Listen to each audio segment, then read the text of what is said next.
All right, we're going to get started any second now. You ready, Neil? Okay. Hey, everybody. We're interrupting this program to bring you MCAT Radio. I'm Scott. And I'm Neil. Welcome all. It's noontime. It is Monday, November 10th here in Missoula, Montana. We're here to talk about all sorts of things, this and that, even library-related stuff, because we also have to mention that the library will be closed tomorrow. Do not come to the library tomorrow, So Tuesday. 8 to 8. Those were the original library hours for Monday through Wednesday this week, but Tuesday will not have any of those hours. Yes, Tuesday the 11th for those watching later. Yes. So, yep, we are MCAT Radio. We rebroadcast on our channel, MCAT Channel 189, every Monday night at 11 p.m. and then every Tuesday at 5:30 p.m. So you get to see us instead of just hear us. Yes, that's right. If you can only hear us and not see us, we're live. If you can see us and hear us, we're not. Exactly. That's a good way of thinking of it. All right, so let's talk about some of the classes that MCAT is providing. We have our podcast lessons, we have editing lessons, we have all sorts of workshops to help people make their television program come to life at MCAT. Mm-hmm. And if you're interested in learning more about KFGM, you can go to kfgm1015.org for more information about how the radio works. It's community-run radio, and they're always looking for DJs to fill in some gaps. Absolutely, yeah. Tonight, 6 to 8, Blender. If you want to learn 3D modeling and animation, come on down to MCAT in the Missoula Public Library on the first floor, and I, Neil, will teach you how to do 3D modeling and animation. So every Monday from 6 to 8 p.m., you get to learn a little bit of that free open software, Blender, and you get a little hands-on help courtesy of Neil. Mm-hmm. We also do a Saturday drop-ins for kids aged 8 to about 14 who want to do stop animation. We do that every Saturday from 1 to 3 p.m. It is a great program for kids to learn not only stop animation, but basic video editing and adding their voices and all sorts of fun little tricks and tips to make their video come to life. Mm-hmm. All right. So we got some new programs that are going to be airing on MCAT. Here is a big series, Keyboard Styles and Repertoire from 1700 to Present, featuring former University of Montana piano professor, Steve Hepsla. So here is a little stint of that, and then we'll come back right after this.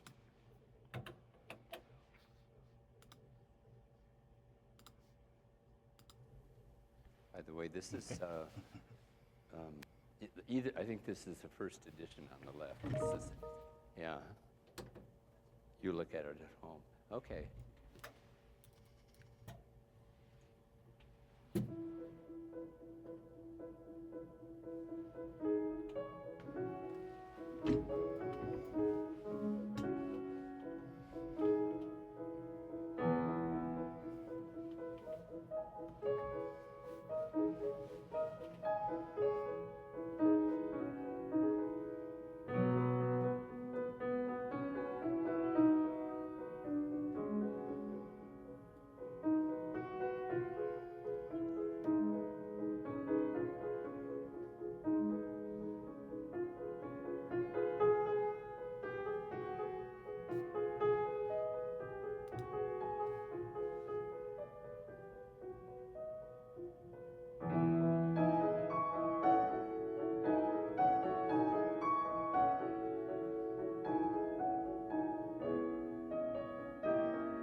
Scott, you'll find this interesting. Yeah.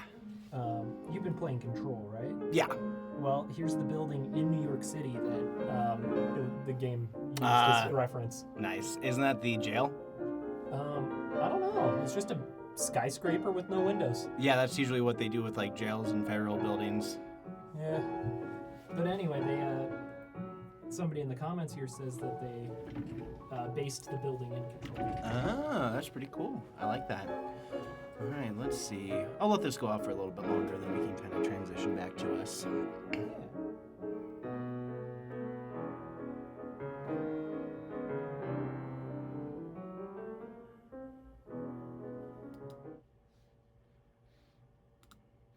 All right, we're coming back to us. All right, there's a little taste of some original MCAT programming for you guys. You can find that on our YouTube page. Keyboard styles and repertoire from 1700 to present. Yeah. So some good stuff there. We got a lot of programs. We got a lot of programs from last program. I think we had 7 brand new programs in the last week alone. Wow. And so, yeah, we got a lot of things going on for sure. We do a lot of shoots for the community, from rallies, causes, to performances very much like this. You got a nice older lady playing the Steinway, playing some old repertoire music dating as far back as the 1700s. So get a little taste of classical music with a history lesson in between, because the college professor is the piano man. Mm-hmm. All right. So some big news happening for Kalispell. We're talking about Kalispell right now for some reason. They're getting their new Costco warehouse by the end of the month. So more shopping, more stuff like that.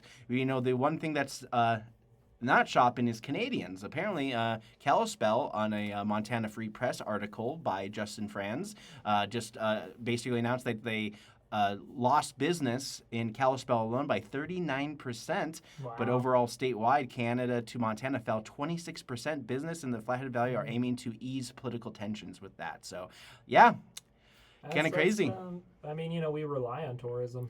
Yeah, I mean, a big part of it is, you know, Canadians like coming to Montana. It's kind of like the closest international trip they can do. And Montana is like probably the biggest borderland of Canada compared to all the other states in the Union. Canada? I think you mean North Montana. Hasn't been called Canada in years. Yeah, because I remember last week we played that full clip of Ronald Reagan towards the end of the episode where he was basically talking about, you know, tariffs shouldn't be used sparingly, you know, in an ad by, you know, Canada, basically being like, hey, you know, this is what Reagan said, and like Trump's like, that's not what he said. And then he got mad at him, and then the trade started to kind of fall through after that. Yeah. I don't know what's really going on right now. It kind of feels like the whims of Trump are just kind of like, oh, I'm focusing on this, and I just got booed at the NFL game for the first time since Carter. Yeah. And I guess we're back to Greenland or something. Are we back to Greenland again? Yeah. I thought we were talking about Venezuela. I just saw an article about J.D. Vance talking about Greenland again. Oh, okay. He's still on it? Okay, I guess that's his unicorn. JD's Vance mission. He never left Greenland. He's been there the whole time. Well, of course, you know, he likes to travel to Charlie Kirk's show. Mm-hmm. Yeah. That's crazy. I have not been paying too much attention to that because I just constantly like hear people talking about it, but not so much people actually watching it as much. But I don't know. That's just me. Mm-hmm. I'm not a regular watcher of Charlie Kirk Turning Points or any of those folks whatsoever. Well, a lot of people had never heard of it. Yeah. Seriously. I was like taken aback. I thought it was like the Change My Mind guy, but that's Crowder. Crowder, yeah. Yeah, I didn't know. I thought they were the same guy. No, that's Steven Crowder who voiced the Brain on Arthur. Really? Yeah, for a season or two. That's pretty funny because you know kid actors. Yeah, you know, exactly. They usually get like kid actors from New York, right, to do the voices. Canada actually. Or is Steven it Crowder is Canadian. Oh, I see. Okay. I think he's parent from each country. I see. Yes. Yeah. There was quite a last couple. With Jordan Peterson, Crowder, and all that stuff. It kind of felt like a Canadian conservative invasion in a way because they're just like, oh, we're not being listened to here in Canada, so we might as well go to the United States and do stuff. It's the Dragon of Chaos. Yeah. But yeah, also, you know, Missoula also had their election too. So Ward 1 winner, Betsy Kraske, who beat the library zone Lucas Moody, will be sworn in earlier to fill in the vacancy, and the overcomplicated rules change the city made to avoid the appointment process altogether.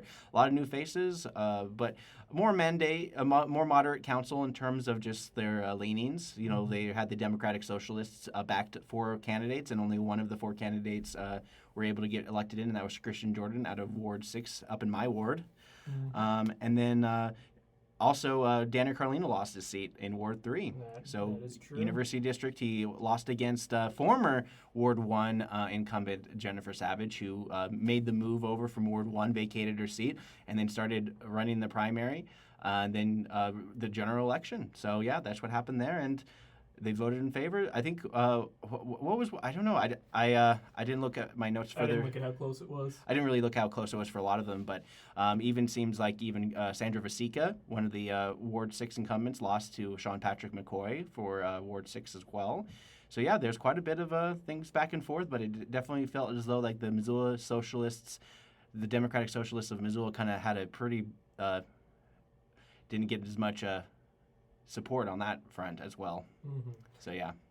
Did you hear that the Supreme Court of the United States actually just refused to hear a case that could overturn gay marriage? Exactly. Yep, I heard about that too. It was kind of crazy because the lady who originally was the very first person to deny the law change after the 2015 Same-Sex Marriage Act, she basically was the case that went up to the Supreme Court up until this date. So that's crazy. It's like a decade in the making of suing, her right to religious freedom, expression, all that kind of stuff. But at the same time, she was a clerk at the office, and she refused to do her job, which, if you work at a courthouse, obstruction is, punishable.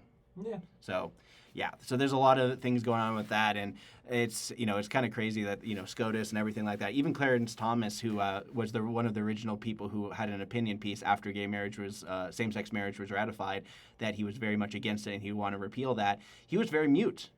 He didn't say anything. He didn't give much of a comment after the fact. Wow. So things change. It's been like 10 years. I definitely read it as it's like, oh, well, I might be a little too contentious right now. Yeah, it's like one of those things, and even like some of the hardliners who were saying that like they support gay marriage, but they also supported the abolition of like abortion laws and Roe v. Wade. So it's very much like it's like comparing apples and oranges in terms of what these kind of the mindset of it is. And even like Neil Gorsuch out of Denver, who is one of the Supreme Court justices, I think after like the first 3 years under the Trump presidency, they tried to get rid of same-sex marriage, and he kind of one of the few conservative judges appointed by Trump who stood firm on same-sex marriage. Yeah, I mean, well, like you said, it's been like a decade. It hasn't really been a popular position to be against it in like a decade. Yeah, it's just kind of been one of those things that are just like nothing bad happened. Things just kind of moved on. Yeah, people are just living their life. Yeah, the whole like tension and release behind it is like the release was very much like, oh, okay, all right, moving on. Yeah. That was very much what it was. That's kind of how it felt. It's just like it took long enough. And then it happened, and then everyone's just like, okay, let's move on to the next thing we can complain about. Yeah. That's kind of how it feels like in America these days. Let's move on to something else we can complain about. And you don't know. It's like one of those... I love to complain. Exactly. That's this whole show. Yeah. I mean, all right. So let's see. Also last week, if we're talking about the Democratic Socialists, that they made a big win in New York.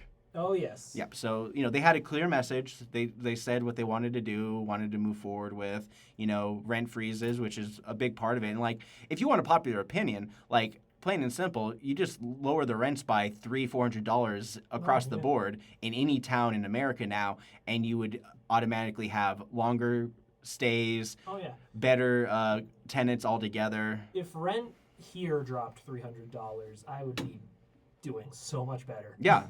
It is like a fact. It honestly should be that way here in Missoula. And like I haven't heard too many people thinking about like challenging the concept of fair market rate, because how can you have fair market rate when the market itself is not fair? Yeah. It's like what is fair anymore? That's not fair. There's an asymmetry to it. Yeah. So a lot of the things that have been going on is like one kind of idea is that let's do it COLA, cost of living adjustment. So how much people spend, how much kind of like how you get income taxes. Maybe that should be something that'd be done for how much you pay for cost of living. So it's proof that you're working. You can be part of like a federal system in some way or some form, because in a lot of ways we got to figure out how to make the government work for the people more than it's been kind of working for just cutting all these services left and right. And it comes to a head too, even with the whole SNAP programs being like, like when the Trump administration actively blocks the SNAP program, it's not a good look. It is not. It's like, our administration is like, the federal judges that were appointed by Reagan himself were basically saying like, We should not stop SNAP benefits, and we order that the government pay for the full SNAP benefits. And then some people did it, and then the Trump administration came down and was like, oh, could you get SCOTUS to block it for this? And then SCOTUS was like, sure. And that's what they did. So it's been like a weird kind of, hand in hand, back and forth. Who knows what's going to happen? It really feels like a roll of the dice when it comes to just like all these random policies left and right. Yeah. So in local news, some students are putting on a coffee survey for a class here. Oh, nice. Yeah. So what would you say is the best coffee in town? I think it's more about coffee drinking habits. Yes. Let's see. You can find them on Reddit here. Or you can go to umt.co1, Oh, jeez. the number 1, .qualtrics.com. Good luck finding that. Yeah, just go to Reddit. Yeah, that's where you found it on Reddit. Yeah, just in the Missoula subreddit. Oh, they did a Sora 2 for the tire guy. Yeah, it was basically just like there's like a lore of a person on Reddit that they call him the tire guy, but he has another name on Reddit. It's not radio safe. It's definitely not radio safe, but they made a Sora like 8 seconds short of him, and it basically was just like a Batman type of character right next to a car, its tire. Yeah. It's pretty interesting, but it's also kind of dumb. That's AI for you. I'm not the hero this city deserves. Right? But I'm the one it needs. Yeah, and then of course, there was also the post online to basically congratulate the Grizz soccer team for their Big Sky Conference championship. So that was a post that just posted on the r/Missoula as well. Yeah. Also, somebody posted about the Grizz football team surviving the Eagles. Yeah. 29-24. Yeah. Hey, listen, I don't pay attention to sports, and you can't make me. End of conversation. I'm going to not talk for the rest of the show. Anyways, our next segment I like to call You Changed, Man, You Changed, where we're going to basically just say that we changed or somebody changed without any context whatsoever. Hey, Neil. You changed, man. You changed. Well, you know what's changed, man? What, man? The mall, man. The mall? Oh, I remember when the mall was the mall, man. Yeah. Now it's changed, man. They changed, you know what man. They changed? The stores. Took out the fountain. Oh, they did? Yeah. They changed, man. They really changed. They also took out the choo-choo train. Oh, yeah, the little choo-choo train that kids can climb on. And, of course, we haven't had an escalator in a while now. Yeah, the escalator that used to belong in that one random store on the... You changed mall. You changed mall. Now it's a Texas whatever. Texas Roadhouse, yeah. Roadhouse, yeah. I went there recently. You did? Yeah, because I was like, okay, let's see what this is all about. Because I know you like steak. Yeah. You're a steak guy. Yeah, I mean, I just got like a simple sirloin. Yeah. You usually like to cook your own steak. Usually, yeah. Have you ever tried that technique that you see on like TikTok or whatever, where you just like dip the steak in like you set it in honey? No, I've never done the honey steak. Yeah. Anya doesn't like sweetmeats. That's true. No, what I like to do is I like to pan cook the steak and then make a wine reduction sauce in the pan. Nice. Yeah, that's really good. Yeah, I've been I gotta say, like, there's a subgenre of anime where they're just cooking, and it is ridiculous. Because, there's that, like, what is that, food battle show that they had a while ago, and it was like... Wars? Yeah, Food Wars, and it was too much, like, fan service. Yeah. And it was like, I can't watch it. The food and then their clothes fly. I never watched it. It was terrible. I saw clips because people are like, what is this show? It is a ridiculous show, and I'm glad that there's other shows that are much better, because one of my favorite shows that talks about, like, culinary and, like, also fantasy is probably Delicious in Dungeon. Mm-hmm. And the same people, I think it was Trigger. Trigger. Yep. Yeah. Studio Trigger. Yeah. Yeah. Not to mention, if you're speaking of Japanese studios, I think Toho Animation or what is the group behind Dragon Ball Z again? That's Toei. Toei. Apparently, they're going to be investing hundreds of millions of dollars into expanding their their IP essentially. And so this might actually be a big news for a lot of people who like the old series coming back for their continuing arcs that they did complete in the manga. And not to mention with the the popularity behind with One Piece live action, the live action adaptation that Netflix has been doing. I heard that they're even trying to do like a Naruto run. I'm waiting for the One Piece, which is them remaking the anime, because I've never watched it because it was too long. Yeah, the anime is a lot of just holding on and just going on and on and on and on. Yeah. It's like you can have one conversation last the whole entire episode before anything gets done. It's ridiculous. Mm-hmm. But they know how to write tension for sure, because it's like when you start watching, it's like you just can't stop. There's something about it that's like pulls you in, and I don't recommend it to anyone because I got through quite a bit of episodes for sure. Even if it's like, don't share my curse. I'm just saying, is like, hey, people have their different niche. And, you know, some people like to put in Big Bang Theory in the background. Some of us like to put an anime in the background just while we're doing some chores and cleaning around the house. And then we stop cleaning to watch what's on the TV. Mouth agape. Yeah. Sheldon. Yeah, pretty much. I have been rewatching that Shangri-La Frontier show. It is such a hidden gem of an anime for sure. Mm-hmm. It's the whole it's the idea of like, what if the future had full VR headsets, but there's no stakes? It's just like people are just having fun playing video games. It's a good time. It's a good time. Yeah. Well, you know, I just finished that Splinter Cell Death Watch. Oh, let's talk about that show. Yeah, Derek Kolstad. The guys who did John Wick. Yeah, creator of John Wick and writer of John Wick. Yep. Wrote and produced this show. Yep.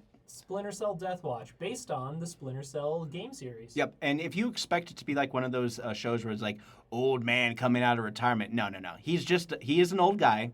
And he is coming out of retirement. But he's not like being messed with. He's actually getting involved in a situation that is beyond their control, and so they need to bring him back rather than it just being like he goes to a small town, but then the small town is corrupt, but he must fight the small town with his big fists. Hobo with a shotgun. Something like that. I should rewatch that movie. That's a great Grindhouse film if you guys get a chance. Rutger Hauer, the guy who played in Blade Runner and a bunch of other things. He was also in the Batman Begins as like the corporate guy that at the end basically lost his job to Morgan Freeman. But if you get a chance, Hobo with a Shotgun is a pretty solid film. There's the Red Band trailer online, and you'll love it because it's such a like campy, over-the-top violence. So much gore. Like, unnecessary gore to a point of, like, cartooniness. Oh, yeah. It's got one of the guys from Trailer Park Boys in it right at the beginning. Yes. Because I don't know that actor's name. I don't know either. Like, it is very much coded in that kind of mindset. Because a lot of times when you're trying to make an indie film or trying to save some money on making a film, a lot of people export to Canada to film because it has cheaper tax credits and laws and stuff like that. Because you know, Hollywood, making movies in Hollywood it's harder. Have you ever tried to do anything in LA? It's so expensive. Everything's expensive. Like, they got to replace the highway again every year. Otherwise, they lose the federal dollars. That's usually one of the reasons why there's like, they got the money, they got to use it. Yeah. But yeah, Death Watch, Splinter Cell Death Watch. Yes. Great show. Great show. 8 episodes, I believe. 8 episodes. Some are like 18 minutes. Some are like 25 minutes. But they're as long as they need to be. Yeah, and it's just a tight story. Really tight, one-off. Yeah, just one-off show. If you want a complete story that's not always like, oh, what's going to happen next? Yeah. It's just one solid story arc and you're good. Yeah. I really like the scene where like the lady is like the lady spy or whatever they call him, this one of the cells. She's like chained up and like the guy has like one up on her. Oh yeah, and he's like, have you ever seen John Wick? Exactly, and then the guy goes over to the other thing. He's like, aren't you worried about your lady agent friend? Is like, nah. And then she just gets out of it without his help. They imply that he's going to rescue her, but then just not at all. He just like does his job and he just goes, don't you do the thing you're about to do. And she's like, I'm going to do the thing that I'm about to do. My favorite part is when there's a grenade.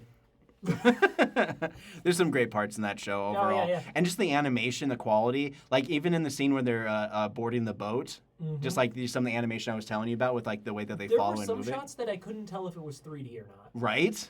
Like, did they have 3D models for some of this and then like rotoscope animate? I honestly doubt they would try and throw everything at this as they could. Yeah, because no, like, because there was a ton of like small movements where it looked like they were animating on ones. Yeah. You know, which is 24 frames a second. Because Splinter Cell at one point, as the video game in the early 2000s, was basically, borderline on par with the Metal Gear series. Oh yeah. And then they just dropped the ball completely. They tried to respin it, repackage it, and then just overall it was just like, eh. To be fair, Metal Yeah. Gear also kind of dropped the ball. And not to mention, it was very much like in the vein of like the Max Payne type gameplay for folks too, because people like the Max Payne universe because it's the same people who made Alan Wake, Control, Yes.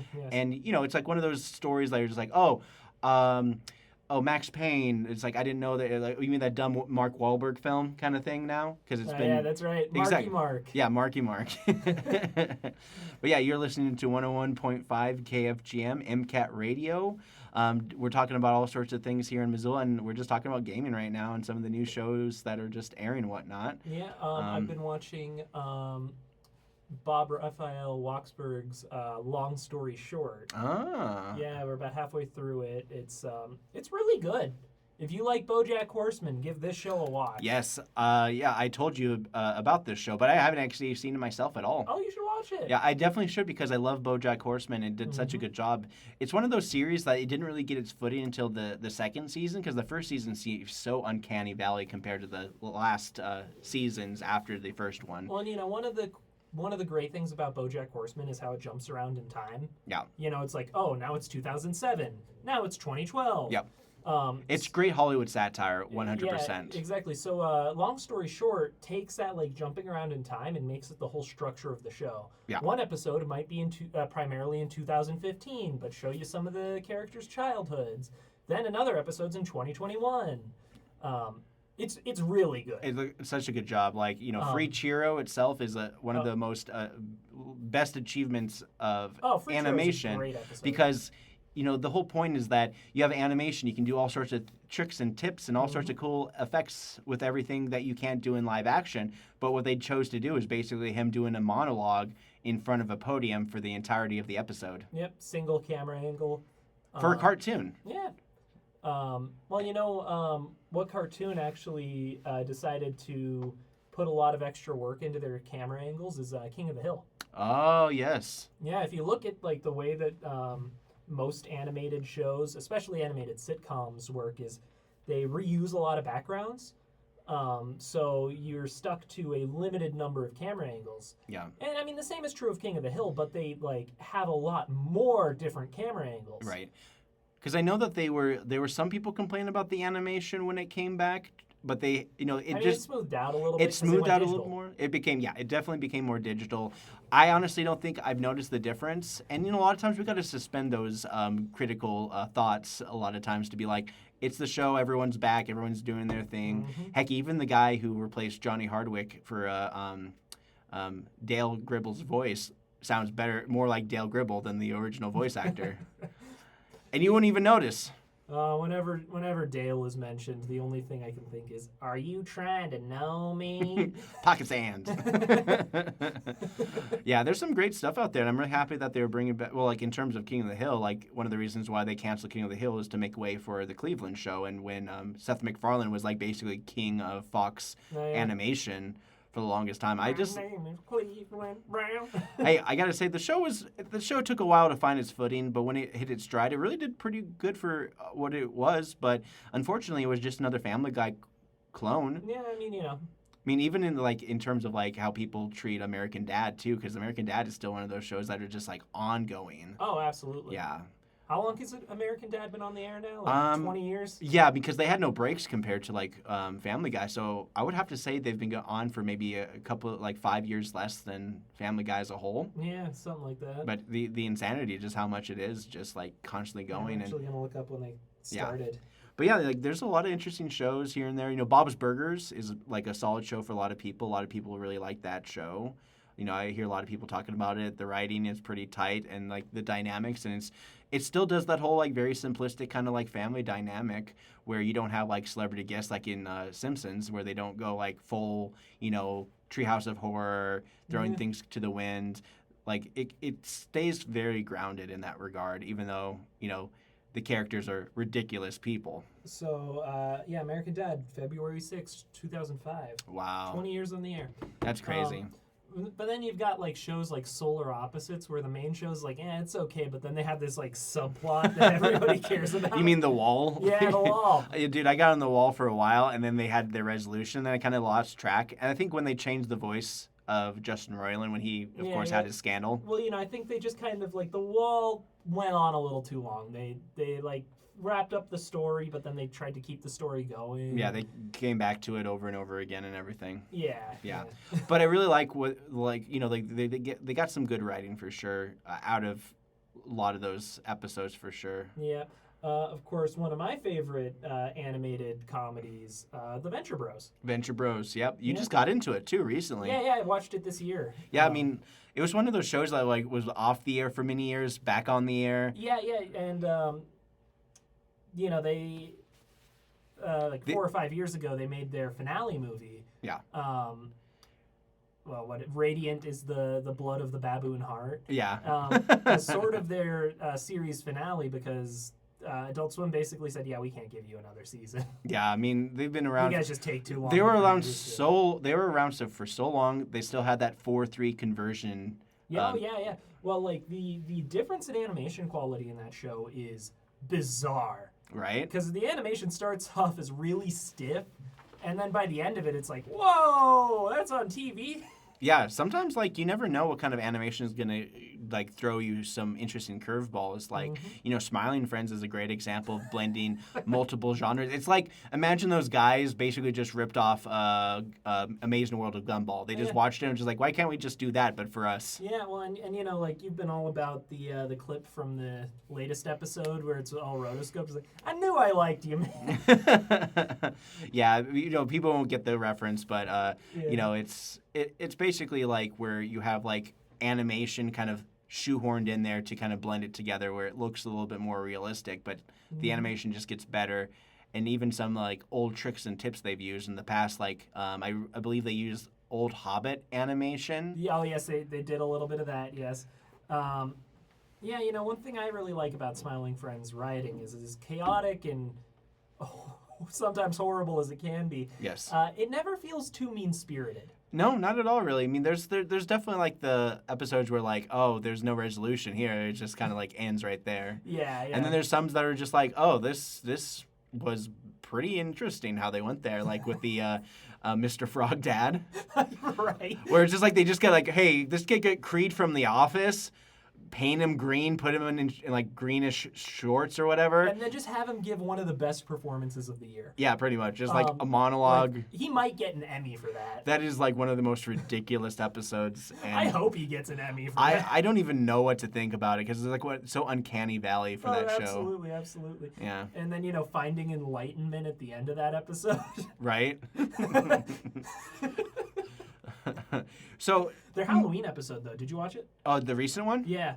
No, I haven't seen the recent Halloween. This year's Halloween episode, so good. Okay. Like, maybe the best episode of the show. Oh, no. Wait. Is that the one with the Alan the spider? Yeah. Okay, yeah, I did see that one. Yeah. I really liked that episode. Yeah, I definitely appreciated that one because it's like the old lady, the witch who was cursing them. Yeah, and then just everything just kind of like went horrible, and then the animation was just insane. Oh, it went nuts. It really went nuts with that. Like Charlie is a goo monster. Yeah, that was crazy. The fact that when he was melting, it was like, where did they get this? The animation just got so nice. Yeah, and that was a reference to a Poltergeist. Yeah. Right there, oh yeah. Which I actually have never seen. Yeah, I also like it. Kind of is reminiscent of like The Prince and the Pauper. No, The Princess and the Pauper. Yeah. That's that famous movie that took like decades to animate. Isn't that The Thief and the Cobbler? The Thief? Yes. The Thief and the Cobbler. I need to watch that one. That one is so ridiculous. It is like I have no idea what's going on half the time. It took the guy decades, and then he didn't even get to finish it himself because a studio picked it up and went, "You're taking too long," and so you know, he never got to really like get his vision completely to where he wanted it. Yeah. But you know, that's the thing about art is if you have something you're working on for decades, you're generally pretty obsessive about it. Well, it's kind of like a Mad God. Oh, Mad God, yeah, Phil Tippett. Yeah. Yeah. The kind of effort and things they put into just one guy working on this whole entire project. Special effects legend Phil Tippett. I think he got a lot of help from like animation students. Oh, I wouldn't doubt it over at the all. years. I mean, that's a big part of it. Is like you got to understand. Like some people have these own passion projects they want to help fund themselves. Mm-hmm. You know, Francis Ford Coppola with his Metropolis movie was just like self-funded and everything like that, and then just nobody cared to really even really watch it, see it, or even have anything to do with it at that also point. kind of like Strange Magic, is that it? Yeah, George Lucas's George Lucas, yeah. musical about fairies. I've never seen it. I just watched it recently, and it's a jukebox musical where they take very popular music and then they just sing along with it. Because they do sing this Strange Magic song. Oh, okay. Should we just play the Strange Magic song on the radio? Let's play it. Let's play some Strange Magic. All right, let me find it.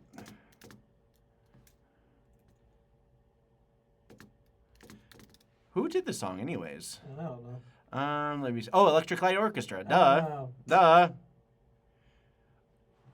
No, they're not the original one. No, that is right. My bad. Okay, here we go.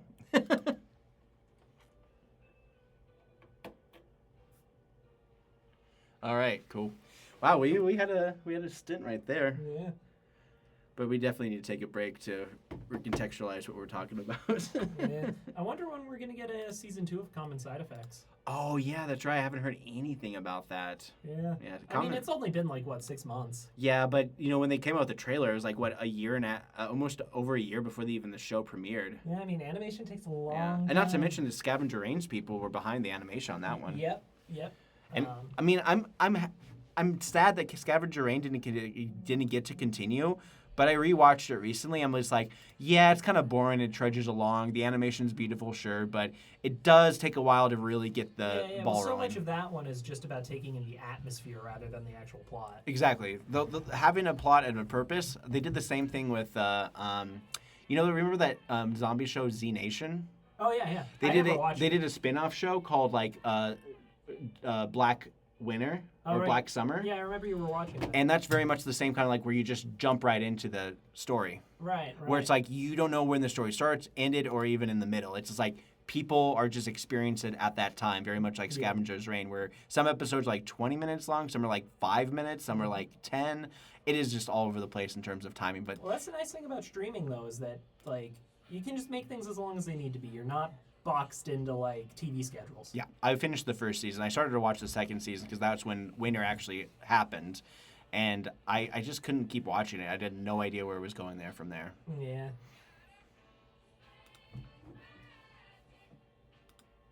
No. Okay. Wow, I got loud. I got the volume turned all the way down, too. Oh, Electric Light Orchestra. Mm-hmm. Some good stuff there. There's actually a bass video I wanted to play. Do you feel like anybody ended up caring about that Gendy Tartakovsky show, Warriors, or Unicorn Warriors? Yeah, I cared, Yeah. but I don't think no one cared about that show. Yeah, Gendy, yeah, I was hoping for that show to be okay, but it felt like it was just kind of like Symbiotic Titan 2.0. Right, well, and you know, like, Gendy seems to do his best work on more episodic series rather than more serialized ones. That said, Primal is serialized, but it's able to treat it as a more episodic. Oh, yeah, I mean, because the first season is very much like leading into the actual plot of the story, which had him rescuing this slave. I'm looking forward to season 3. Yeah, the insanity of what they're going to go from there. Essentially, the cursed dead man. Yeah, Too Angry to Die. Too Angry to Die. I really like that premise, where it's just like, yeah, he's so angry and crazy that he defied death itself. But then at the same time, it's always a fun trope. Like, they're hearkening back to the fact that it's like, oh, wait, he already dealt with like zombified creatures from before. Maybe he's infected. Mm-hmm. Maybe that's the way He's a carrier. It's a carrier, so he can continue on with the story. So I honestly think that that's what Gendy kind of realized is like, But I don't want to seem like I'm milking this for all it's worth. So let's go back to basics. But this time it's just him. Yeah. Well, and that show already had a character who was too angry to die too. Oh, that's true. That Viking. Yeah. Yeah, everyone. God, the whole Viking village. Yeah. It's like they're just doing the Viking thing. Raiding, enslaving. Mm-hmm. That's what they do. That's how they would make their living, which is terrible. But that was just what they would do at the time. Yeah. The exploitation of other people has never really changed. Well, I'm just glad I'm not alive. I wasn't alive in the Neolithic era. All right, we are back. Welcome back to MCAT Radio. You're listening to Electric Light Orchestra. Mm-hmm. Strange Magic. Yeah. We were talking about that terrible George Lucas film, Strange Magic. Animation's beautiful, by the way. Mm-hmm. But the movie itself is like, it's your typical love plot. If you've ever watched the movie Willow, think about that in terms of like a love potion that forces the wrong person to like the wrong person. Mm-hmm. And then it becomes a whole like character plot. Yeah. So love as a curse. Yeah, that's what they did with the Willow. If you ever seen the movie Willow, it's like Val Kilmer, who is basically just a rogue, essentially, in that fantasy world. He gets doused with a love potion, and as a result, he falls in love with the evil general of the evil witch who's trying to capture the baby. And then I guess his desperate love bombing gets to her to a point where she basically switches sides and joins Willow and the baby. Spoiler for a movie that came out in the 80s. Love? Yeah. Whoa. But you also have to understand that I think, Ron Howard directed the Willow movie, I believe, and I think it had a lot of work with George Lucas backing it too. Mm. I mean, a lot of those folks had their hands in all sorts of pots for sure between Robert Zemeckis. Ron Howard of Princess Bride fame. Ron Howard? No, that was no. Ron Howard is from Apollo 13. Yeah. He directed Apollo 13. He was in Happy Days. He's Richie Cunningham in Red. Yeah, he's the redhead. But he's been in Hollywood forever. He was also in the. I know you're yelling it at the radio right now. Rob Reiner. Reiner. Is Andy Griffith. Andy Griffith show. Yeah, Andy Griffith show, which had the young Ronnie Howard as Opie. Yeah. Yep. Yeah. Well, you mentioned Cheers. Have you been watching season 2 of Fiona and Cake? I haven't. I only watched the first episode. Okay, because there's just so many Cheers references in that show. Yeah, I love Cheers. Yeah, I guess the person who created it, Pendleton Ward, was it mostly him or is it somebody else that's? Actually, when they started doing Cheers references, it was actually after Pendleton Ward had left Adventure Time. Right, because he did come back for a cameo. Yeah, he comes back to do voices and stuff, but he left the writer's room around season 4, I think. Okay, that does make sense. Because by then, everything was so random. Right. And then the rest of the writers started being like, oh, what if we bring back this character? What if their character? What if we made this a whole world? Exactly. And they did. And they had him, and then they had that weird vampire arc where they lasted I think that was a season, right? Just the whole vampire 5 thing. episodes. Yeah. They did a few mini-series. Yeah, that was kind of crazy. Yeah, they did Stakes, Elements, and Islands. Yeah, Adventure Time is such a weird show. Yeah. And you're listening to MCAT Radio, where we're talking about Adventure Time for, I guess, this episode. Yeah. Hey, I love Adventure Time. I grew up with that show. Yeah. I grew up with Dragon Ball Z. Oh, yeah? Well, Finn the Human could be Goku. Yeah. No. I got, a raccoon's haircut now. Yeah. One of the Ginyu Force guys with the red hair? A raccoon, yeah. Raccoon, yeah, the hair. He's like, raccoon fighting bomber! Man, I remember watching that episode. That was my first introduction into the Dragon Ball Z when I was a kid, Saturday morning cartoon, where Raccoon was beating the crap out of Gohan. Oh, yeah. I was like, what is this show? This is crazy. Wow! Leave that kid alone. He's a kid. He's like me. I was got to be 6 or 7 when I first watched it. My first interaction with Dragon Ball Z was seeing it on TV. It was also from the Namek saga, but it was Ginyu showed up, and I was like, what are these character designs? Right? This looks so dumb. You like the whole you like the characters with the broad shoulders where you can land at 747 on their shoulders. That's Justice League Unlimited for you. That too. Yeah. Man, those shoulders were insane. Woo! You ever see those 80s ads where they have Captain America has that huge muscular bust? That's what it reminds me of in terms of Justice League, where everyone has those huge broad shoulders, and they just kept getting bigger and bigger. Yep. It was insane. They're built like a Dorito. They really are. And then I knew that they did the whole like reboot of the New 52, and they did like whole like Young Justice, and that's your generation too. A little bit of Young Justice there. Yeah, I did see Young Justice on TV. Yeah. Yeah. I like how like the biggest complaint was for the show Young Justice that there were too many girls watching the show. That's why they canceled it. It's ridiculous. They're like, girls won't buy action figures. Some craziness. But we also have some another song featuring Corey Wong. This has been recommended to me so many different times. He's a bassist. This is called Starship Syncopation. Syncopation. That's a musical technique. Yep.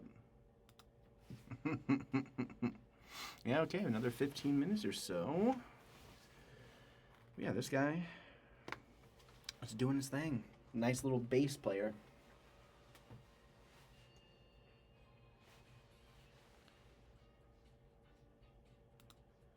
Oh yeah, you want to listen to a little bit? I hear it.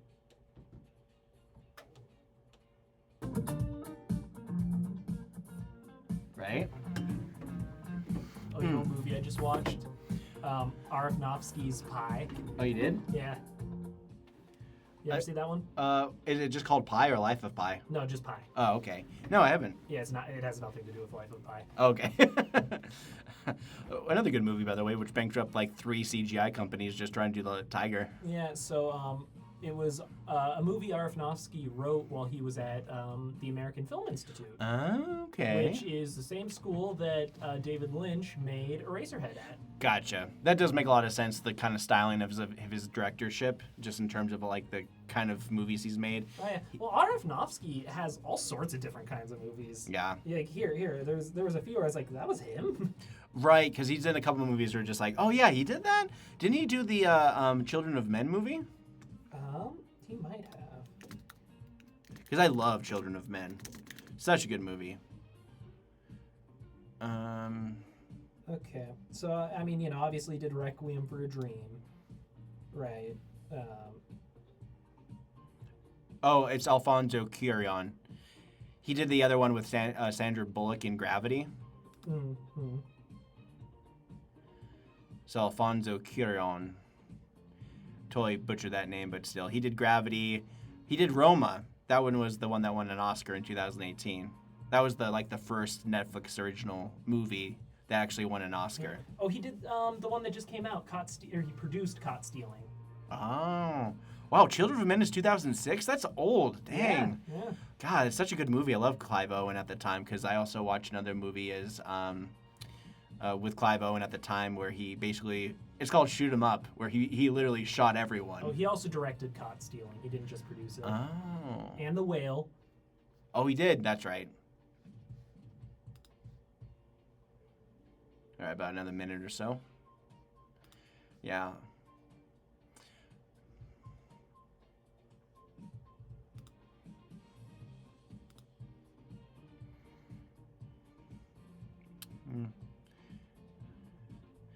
Yeah, I guess the only 2 movies I really watched from Alfonso was the Children of Men and Gravity. But Gravity is so good. The one with Sandra Bullock, who basically gets marooned in space, and George Clooney dies. I have a distinct memory of NPR talking about that movie. It's a really solid movie. It's intense the whole entire time because you're just gripped the whole entire time until she finally lands back on Earth. It's a struggle the whole time. It's very kind of crazy. It kind of reminds me of Tom Hanks on Castaway, but this one's more in space. I really like what they did with it, and just the blend of CGI and everything is so solid. Oh, do you want the rundown about what Pi's about? Yeah, let's talk about Pi when we come back after about 15 more seconds. Yeah, because you've never seen it. No.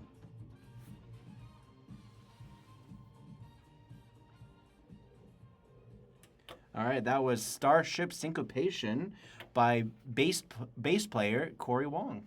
Yeah. So during the break, Scott and I were just talking about some more movies. I recently just watched Darren Aronofsky's Pi. Pi. Tell us about it. Yeah, so spoiler alert, if you don't want to hear spoilers for a movie that came out in like 96, you can turn off the radio now.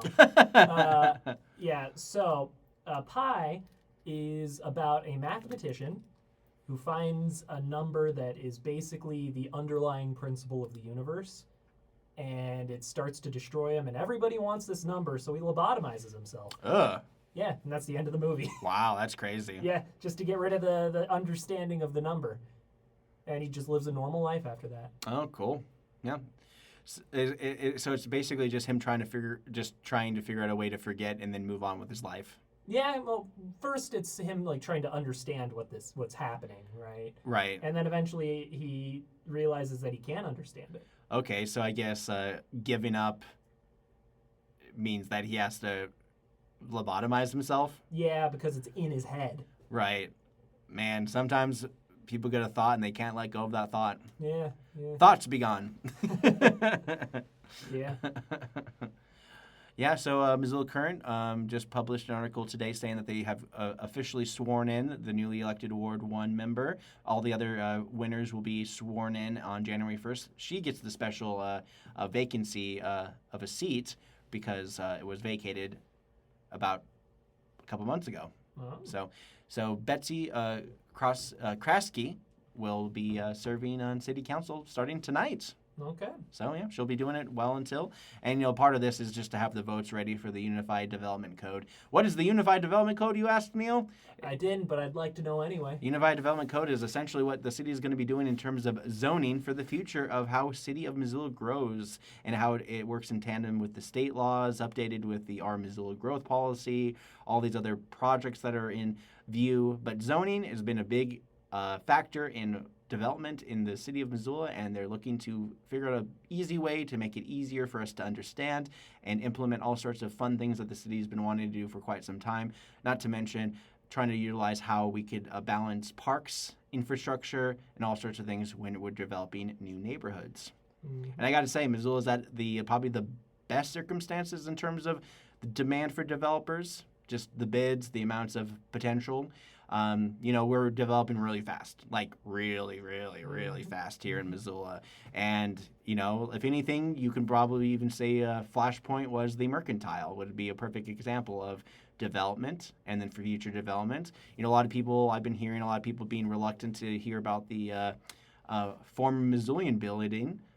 Cole Berquist is working with a Hawkins developer to develop that new place into like a hotel, Marriott, business center, condos, all sorts of big monstrosity of different things that are going to be happening on the hip strip. So definitely look forward to how that's going to turn out and some of the public input on that, because those tend to be have some input from the public as well, back and forth. City Council is going to have some things to say about it. It is downtown property. So, there is that two schools of thought where, it's a private owned area, and so they can develop however they want, but there are state laws in place to help bolster zoning for the City of Missoula and Unified Development Code. They hope to finish this by the end of the year. That's a big thing that the city's been trying to push for quite some time, to try to make sure everything's moving smoothly. Mm-hmm. Yeah, just, this is, it doesn't sound that interesting, but it is a very important part of the process when it comes to developing the City of Missoula. Absolutely. If you want to make some real change and kind of thing, these are the kind of things that you want to work on and comment on. You can comment on the City of Missoula. You can go directly to their website. There's a bunch of contacts on their website, ci.missoula.mt.us, or you can comment on current and ongoing and future projects at engagemissoula.com. You're listening to 101.5 KFGM MCAT Radio. We have our replay that happens every Monday night at 11 p.m. and then every Tuesday at 5:30 p.m. You guys get to watch and enjoy all sorts of fun things along that way. Yeah. You also have a Blender class tonight. Do you want to give another shout out to your Blender class? Yeah, Blender. Come learn 3D modeling and animation here at the Missoula Public Library on the first floor every Monday from 6 to 8. Nice. All right. Do we have anything that we want to talk about in terms of the library events? So let's see what the library is up to. What's the library up to? Yeah, so the library today especially is starting this afternoon. Lego Club at the Imaginarium at 3 o'clock to about 5 p.m. You can drop in to play with Legos. Yeah. It's a kid-centric event as well. And then, of course, on Tuesday, let's see. Oh, nothing going on Tuesday is Veterans Day. So they will be closed here in the building. And then Wednesday, the library will be open once again through Families First kids STEM building, so that's science, technology, engineering, and mathematics. There being some STEM lessons for Families First classroom on the second floor, starting at 11. That's They pretty also cool. have Resource Access Day, otherwise Oh, known yeah. as RAD. So if Pretty you are rad. if you need some resources and you're looking to, even if you see a couple homeless folks that are figuring out what they need to do, the fourth floor here at the Missoula Public Library is going to have some resources for folks to get some access to all sorts of things from 11 to 2 p.m. here at the Missoula Public Library. We also have Spectrum Discovery Center is doing their science activities from 2 to 5 p.m. on Wednesday as well. Then there's the open hour sewing drop-in. So if you have any items that needs to be mended, stitched, and all that kind of stuff, the Makerspace has some sewing machines to help patch up all your stuff and your needs. Happening Wednesday from 2 to 5:30 p.m. But that's not all. Makerspace also has 3D printing and laser engraving. So if you have any blocks of wood or crystals you want to engrave some images on, this is the place to do it. It's great stuff like that. We also have our Learn Computer Video Editing on Wednesday at 2 p.m. We also do it at 6 p.m. on Wednesday night. And then we have our podcast lesson on Thursday at 2 p.m., followed by our Saturday drop-ins on Saturday. And if you are interested as well, let's see. There's going to be some stargazing on Wednesday night from 6:30 to 7:30 p.m. in Cooper Room B at the Missoula Public Library Wednesday night. And then we got a second Wednesday night book group. So Blackfoot Boardroom meets for their book group every second Wednesday of the month. So let's see. What else do we got here for Thursday?